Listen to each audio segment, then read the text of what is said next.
বাড়িতে এলো জোড়া কার্তিক। হ্যালো এভরিওয়ান, আমি রিক্তা চলে এসেছি কার্তিক পুজোর ব্লগ নিয়ে। এটা ছিল কার্তিক পুজোর দিন সকালবেলা। হঠাৎ করে আমরা ঘুম থেকে উঠে দেখি বাড়ির সামনে এত বড় একটা কার্তিক, সঙ্গে একটা চিঠিও ছিল। তো যাই থাকুক, কলেজ তো আমাদের যেতেই হবে, তাই কলেজে চলে গেছিলাম আর টিফিন পেয়ে রেখেছিলাম লুচি, তরকারি আর লাড্ডু।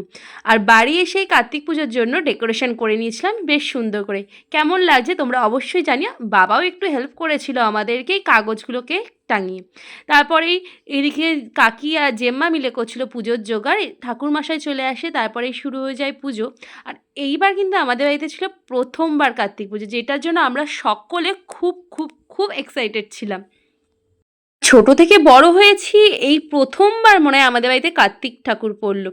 একটা ঠাকুর তো রাত্রেবেলায় কেউ ফেলেছিল, যেটা আমরা সকালবেলা গেট খুলেই দেখতে পাই, আর একটা আগের দিন রাত্রেবেলায় পেয়েছিলাম, যেটা হঠাৎ করে হয়, কোনো ভিডিও করতে পারিনি। এই ঠাকুরকে দেখে শুধু আমরা নয়, অ্যানি সানিও কিন্তু খুব মজা করছিল। আর অ্যানি তো বারবার ভাই ভাই ছোট্ট ভাই করে বলেই যাচ্ছিল, যেটা রেকর্ড করা হয়নি। তারপরে ঠাকুরের আরতি শুরু হয়ে গেল।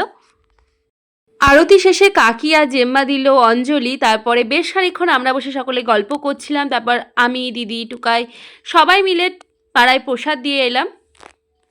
ও আর এই পুজোর উপলক্ষে আমি আর দিদি মিলে পোলাও রান্না করছিলাম, সেটার কোনো ভিডিও ক্লিপস নেওয়া হয়নি, এত তাড়াহুড়ো লেগে গেছিলো। তারপরে আমরা সকলে মিলে খেলাম প্রসাদ। আর এটা ছিল নেক্সট দিনের ভিডিও। তখনও সকালবেলা পুজো করতে এসেছিলো ঠাকুরমশাই, তখনও বেশ ছোটো ছোটো কিছু ক্লিপস নিয়েছি। আশা করি আজকের এই মিনি ব্লগটা দেখতে ভালো লেগেছে। পরে একটা কোনো গল্প নিয়ে তোমাদের সঙ্গে দেখা হবে নেক্সট একটা মিনি ব্লগে। ততক্ষণের জন্য টাটা।